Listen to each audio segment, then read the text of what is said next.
Hello friends and welcome to knowledge refreshed. I hope आप सभी अच्छे होंगे। फ्रेंड्स, आज हम जिस टॉपिक पर डिस्कशन करने वाले हैं वो है क्रिप्स मिशन 1942। इस मिशन की घोषणा तत्कालीन ब्रिटेन के प्रधानमंत्री चर्चिल ने 11 मार्च 1942 को की थी और ये 23 मार्च 1942 को भारत आया था और भारत के सभी बड़े नेताओं से क्रिप्स मिशन के जो हेड थे सर स्टॉपर्ट क्रिप्स, उन्होंने बात की थी। तो इस पर डिस्कशन करने के पहले हम थोड़ा सा इसका एक बैकग्राउंड देख लेते हैं कि आखिर ऐसी क्या कारण थे जिसकी वजह से जो ब्रिटेन के प्रधानमंत्री थे उस समय विंस्टन चर्चिल, उनको भारत में क्रिप्स मिशन को भेजना पड़ा, जिसको हेड किया था सर स्टॉफर्ड क्रिप्स ने। तो जैसा कि आप में से बहुत लोगों को पता होगा कि 1942 का जो टाइम था वो सेकेंड वर्ल्ड वॉर का टाइम था। सेकेंड वर्ल्ड वॉर का क्या टाइम था? 1939 को ये स्टार्ट हुआ था। 1 सितंबर 1939 को स्टार्ट हुआ था ये, और 2 सितंबर 1949 को ये समाप्त हो गया था, खत्म हो गया था। तो जो वर्ल्ड वार था, थोड़ा सा इसमें हम देखेंगे कि जो वर्ल्ड वार था उसमें दो ग्रुप थे। एक तो थी अलाइड पावर थे और दूसरे थे एक्सिस पावर थे। तो एक्सिस पावर में कौन थे? उसमें जर्मनी, इटली, जापान, ये सारे कंट्री थे। और जो अलाइड पावर थे उसमें अमेरिका, ब्रिटेन, फ्रांस और रसिया, यूएसएसआर उस समय के, ये सारे देश थे। तो जो जापान था, जो कि एक्सिस पावर में था, वो जितने भी ब्रिटिश कॉलोनी है उन पर क्या कर रहा था? वो अटैक कर रहा था और सबको अपने कब्जे में लेता जा रहा था। तो जो उस समय की जो ब्रिटेन की सरकार थी, उस वो चाहती थी कि किसी भी तरह उनसे क्या मिलना चाहिए? भारत का सपोर्ट मिलना चाहिए। और जब जापान अटैक कर रहा था और जितने भी ब्रिटिश कॉलोनी है, जैसे वो सिंगापुर हो या फिर फिलीपींस हो, इन सब पर अटैक करता था और उसे अपने कब्जे में लेता जा रहा था। और नेक्स्ट टारगेट उसका क्या था? भारत था। एक मिनट में आपको मैप से दिखाती हूँ। मैप में आप देखेंगे तो आपको समझने में आसानी होगी। ये क्या है? ये हमारा भारत है। हाँ, हमारा प्यारा भारत है। और ये देखिए, ये हमारा भारत है यहाँ पे, और यहाँ पे फिलीपींस, यहाँ पे जब जापान ने अटैक कर दिया है, हांगकांग पे अटैक किया है, मलेशिया में और सिंगापुर में जापान पहुंच गया, यहाँ तक कि अंडमान एंड निकोबार द्वीप समूह तक जापान पहुंच चुका था। अब उससे भारत बहुत ज्यादा दूर नहीं था, तो वो नेक्स्ट क्या करता? भारत पर अटैक करके उसको अपने कब्जे में ले सकता था। तो और वो चाहता था जहां भी ब्रिटेन का है कॉलोनी, उस पर हम अटैक करेंगे और वहां पे ब्रिटिश को हराएंगे। तो जो ब्रिटेन की सरकार थी उसने देखा कि आखिर ऐसे क्या सेंटिमेंट्स थे हर जगह पे कि हर जगह जापान अटैक करता और वहां उसकी जीत होती जा रही थी, चाहे वो फिलीपींस हो या फिर मलेशिया वाला, मलाया वाला रीजन हो। यहाँ पे इस सारे क्या कारण हैं? तो ये जितने भी जगह पे जापान ने अटैक किया था, वहां पे एंटी कॉलोनी सेंटिमेंट्स थे, यानी कि ब्रिटेन के अगेंस्ट थी वहां की जनता। और विंस्टन चर्चिल ने क्या किया था? जब वर्ल्ड वार सेकेंड स्टार्ट हुआ था, तभी विंस्टन चर्चिल ने कह दिया था कि भारत क्या है? वो ब्रिटेन के साथ है। जबकि भारतीयों ने ऐसी कोई घोषणा नहीं की थी, कांग्रेस ने ऐसी कोई घोषणा नहीं की थी कि वो सेकेंड वर्ल्ड वार में ब्रिटेन का साथ देगा। और भारत में उस समय क्या चल रहा था? व्यक्तिगत सत्याग्रह चल रहा था। महात्मा गांधी के द्वारा फिर से स्टार्ट किया गया था सत्याग्रह, और व्यक्तिगत सत्याग्रह उस समय भारत में चल रहा था। और जब जापान अटैक कर रहा था इंडिया पे, करने वाला था, सॉरी, अंडमान निकोबार तक पहुंच चुका था, किसी भी समय कर सकता था, तो सुभाष चंद्र बोस, जो कि आजाद हिंद फौज के थे, उनका सपोर्ट किसके साथ था? जापान के साथ था। तो भारत में एंटी जो कॉलोनी सेंटिमेंट्स है वो बहुत ज्यादा थे। और भारत में उस समय क्या चल रहा था? व्यक्तिगत सत्याग्रह भी महात्मा गांधी के द्वारा चलाया जा रहा था। तो इसे इसे एक और नाम से भी जाना जाता है, इसे दिल्ली चलो आंदोलन के नाम से भी जाना जाता है। हैं। तो इसमें जो पहले सत्याग्रही थे वो विनोबा भावे थे, और जब विनोबा भावे को भी अरेस्ट कर लिया गया तो उसके बाद नेहरू जी दूसरे सत्याग्रही बने।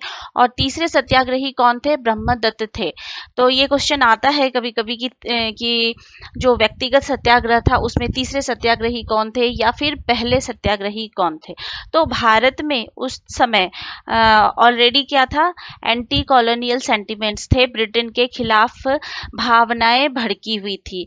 और विंस्टन चर्चिल ने बिना भारतीयों की परमिशन लिए ये भी कह दिया था कि जो दूसरा विश्व युद्ध है उसमें भारत ब्रिटेन के साथ है। तो इसी बीच जो अमेरिका और यूएसएसआर थे, ये दो देश वो चाहते थे कि किसी भी तरह भारत जो है वो क्या करे, ब्रिटेन का साथ दे, भारत ब्रिटेन के सपोर्ट में रहे। तो वो किस पर प्रेशर डाल रहे थे? ब्रिटेन पर प्रेशर डाल रहे थे कि आप कुछ ऐसा करें जिससे भारतीयों का सपोर्ट सेकेंड वर्ल्ड वार में हमें मिल सके, वो हमारे अगेंस्ट ना हो और हमारे साथ रहे। तो ये सारे इसके बैकग्राउंड थे ये क्रिप्स मिशन के। तो जो ब्रिटेन के प्रधानमंत्री थे तत्कालीन, उन्होंने सर स्टॉफर्ड क्रिप्स की अध्यक्षता में एक मिशन को भारत भेजा। कब भेजा? 23 मार्च 1942 को, जिसे हम किस नाम से जानते हैं? क्रिप्स मिशन के नाम से जानते हैं। इसकी घोषणा 11 मार्च को की गई थी और 23 मार्च को ये मिशन भारत आया सर स्टॉफर्ड क्रिप्स की अध्यक्षता में। और एक बात और मैं आपको बताना चाहूंगी कि जो सर स्टॉफर्ड क्रिप्स थे वो किस पार्टी के थे? वो लेबर पार्टी के थे। लेबर पार्टी जो कि भारतीयों के प्रति सहानुभूति रखता था। तो उन्होंने जानबूझकर, विंस्टन चर्चिल ने बहुत समझदारी के साथ जानबूझकर लेबर पार्टी के एक सदस्य को भेजा ताकि भारतीयों से वो अच्छे से डील कर सके, भारतीयों से अच्छे से बात कर सके और भारतीयों को सेकेंड वर्ल्ड वार में हमारे साथ ला सके, भारतीयों का सपोर्ट ला सके सेकेंड वर्ल्ड वार में। तो जब सर स्टॉफर्ड क्रिप्स की अध्यक्षता में क्रिप्स मिशन भारत आया और भारत में आकर क्रिप्स मिशन ने सभी बड़े नेताओं से बात की, चाहे वो महात्मा गांधी हो, मोहम्मद अली जिन्ना हो या फिर जवाहरलाल नेहरू हो, पटेल हो, जितने भी बड़े नेता थे उस समय भारत के सबसे क्रिप्स मिशन ने बात की और एक प्रस्ताव दिया जिसे हम किस नाम से जानते हैं? जिसे क्रिप्स प्रपोजल के नाम से जानते हैं। और 30 मार्च 1942 को ये प्रस्ताव दिया गया था। तो हम देखें कि इस प्रस्ताव में आखिर क्या क्या बातें कही गई थी। तो सबसे पहला तो उन्होंने ये कहा था कि भारत को डोमिनियन स्टेटस दिया जाएगा, यानी कि जो इतने दिनों से भारतीय मांग कर रहे थे डोमिनियन स्टेटस की, पहले मांग कर रहे थे, तो उन्होंने कहा कि हम भारतीयों को डोमिनियन स्टेटस देंगे। अब हम इस पर ज़्यादा डिस्कशन करते हैं। कांग्रेस का जब 1929 में जब लाहौर अधिवेशन हुआ था उस समय ये प्रस्ताव पास किया गया था कि अब हमें क्या डोमिनियन स्टेटस नहीं चाहिए, अब हमें क्या चाहिए? पूर्ण स्वतंत्रता चाहिए। और 26 जनवरी को हर साल पूर्ण स्वतंत्रता दिवस मनाने की भी बात की गई थी। तो जब 1942 में क्रिप्स मिशन भारत आया तो उसने वही पुराना राग अपना अलापा, उसने कहा कि हम क्या देंगे? डोमिनियन स्टेटस देंगे। तो ये उन्होंने हम भारतीयों को बताया, जबकि कांग्रेस इस पे राजी नहीं थी।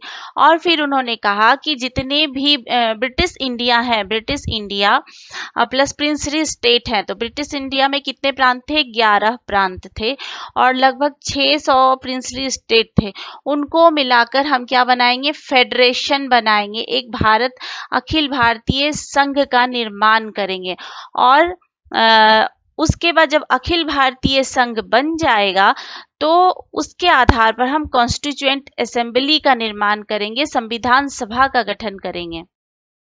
और उन्होंने कहा कि जो संविधान सभा का हम गठन करेंगे उसके द्वारा पारित संविधान ब्रिटिश गवर्नमेंट तभी मानेगी जब माइनॉरिटी के बेनिफिट की बात की जाएगी। ये सारे पॉइंट एक दूसरे से रिलेटेड हैं। माइनॉरिटी के बेनिफिट यानी कि अल्पसंख्यकों के हितों की बात की जाएगी, उसके हितों की रक्षा की जाएगी, तभी संविधान सभा द्वारा जो बनाया गया संविधान है उसको ब्रिटिश सरकार मानेगी, क्योंकि उनको जो मुस्लिम लीग है उनका भी सपोर्ट चाहिए था। तो उनको अपने सपोर्ट में लाने के लिए आप कह सकते हैं कि उन्होंने ये पॉइंट रखा। और उन्होंने एक और पॉइंट रखा था कि जो भारत में ना मिलना चाहे, जो देसी रियासत है या भी देसी रियासत या जो भी राज्य नहीं मिलना चाहते हैं, उनको वो अधिकार है कि वो अपने लिए अलग से संविधान की बात कर सकते हैं, वो अलग हो सकते हैं। तो ये भी एक मेजर पॉइंट उन्होंने रखा था। आप इसे कह सकते हैं कि ये हमारे सेपरेशन का ब्लूप्रिंट उन्होंने क्रिप्स मिशन में ही तैयार कर दिया।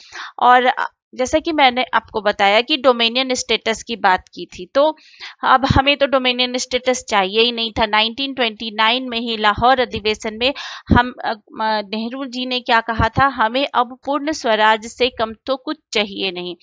फेडरेशन की बात की उन्होंने और कॉन्स्टिट्यूएंट असेंबली की बात उन्होंने की।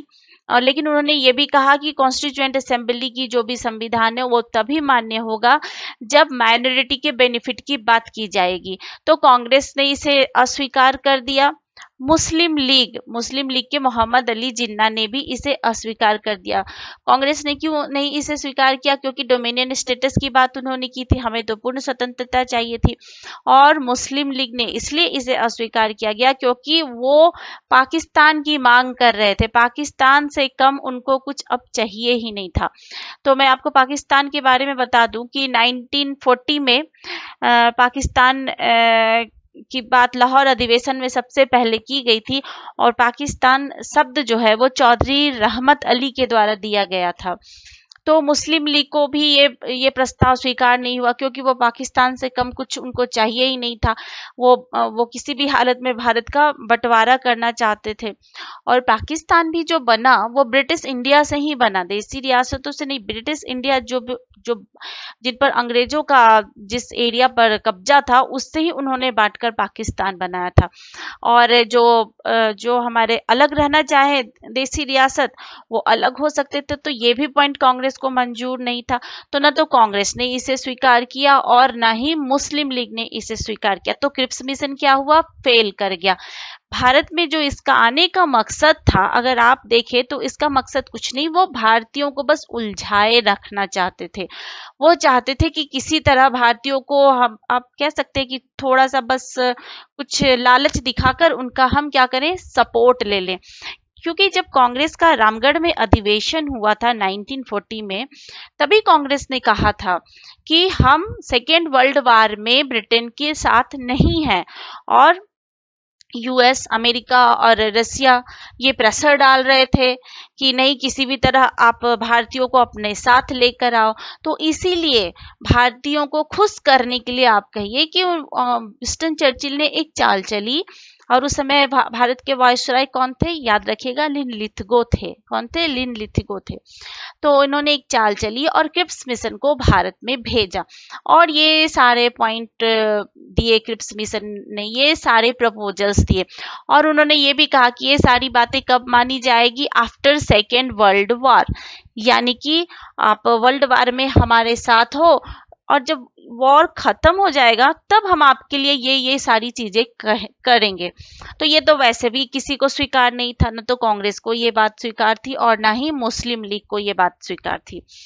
तो क्रिप्स मिशन का भारत आने का मकसद क्या हो गया? फेल हो गया। तो क्रिप्स मिशन फेल हो गया। और इस पर गांधी जी ने क्या रिएक्शन दिया? गांधी जी ने रिएक्शन इसे कहा कि ये एक पोस्ट डेटेड चेक है। अक्सर पूछते हैं कि किस मिशन को पोस्ट डेटेड चेक कहा था महात्मा गांधी ने? तो महात्मा गांधी ने क्रिप्स मिशन को पोस्ट डेटेड चेक कहा था। और नेहरू जी ने भी कहा था कि ये एक ऐसा ये एक ऐसा चेक है जिसका बैंक ही खत्म होने वाला है। तो ये दो इंपॉर्टेंट है, आप याद रखिएगा कि गांधी जी ने क्या कहा था और नेहरू जी ने क्या कहा था। गांधी जी ने कहा था कि ये एक पोस्ट डेटेड चेक है और नेहरू जी ने कहा था ये एक ऐसा चेक है जिसका बैंक ही खत्म होने वाला है। यानी कि अंग्रेज हमें जो ये झूठ का लालच दिखा रहे हैं वो अब हमारे देश में टिकने वाले हैं नहीं, बहुत जल्दी वो हमारे देश से बाहर होने वाले हैं और हमें झूठ का चेक दे रहे हैं। नेहरू जी के कहने का मतलब यही था। और जब 1942 में कांग्रेस का अधिवेशन हुआ वार्धा में, महाराष्ट्र के वार्धा में कांग्रेस वर्किंग कमेटी की एक मीटिंग हुई। उसमें महात्मा गांधी ने कहा कि अब समय आ गया है कि हम एक बड़ा जन आंदोलन करें, और यहीं पर क्विट इंडिया मूवमेंट यानी कि भारत छोड़ो आंदोलन का क्या हुआ, प्रस्ताव पारित किया गया। और ये अब तक का सबसे बड़ा जन आंदोलन था, जिसमें कि सारे बड़े नेताओं को अरेस्ट कर लिया गया था। आंदोलन की घोषणा करने के कुछ ही समय के पश्चात सारे बड़े नेताओं को अरेस्ट कर लिया गया था, और हर व्यक्ति क्या था, अपना नेता खुद था। तो इसी के बाद ही क्विट इंडिया मूवमेंट की शुरुआत होती है, और फाइनली अंग्रेजों को भारत से जाना पड़ता है। अंग्रेजों भारत छोड़ो का नारा दिया गया, गांधी जी के द्वारा करो या मरो का नारा दिया गया।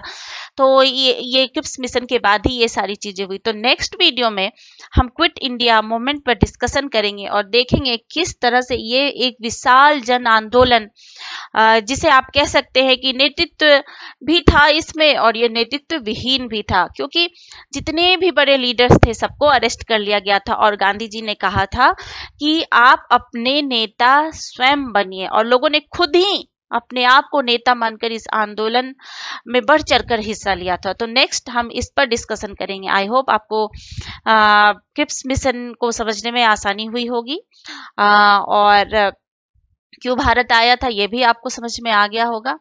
अगर वीडियो आपको पसंद आता है तो प्लीज इसको लाइक, शेयर एंड सब्सक्राइब जरूर कीजिएगा। Thank you so much for watching.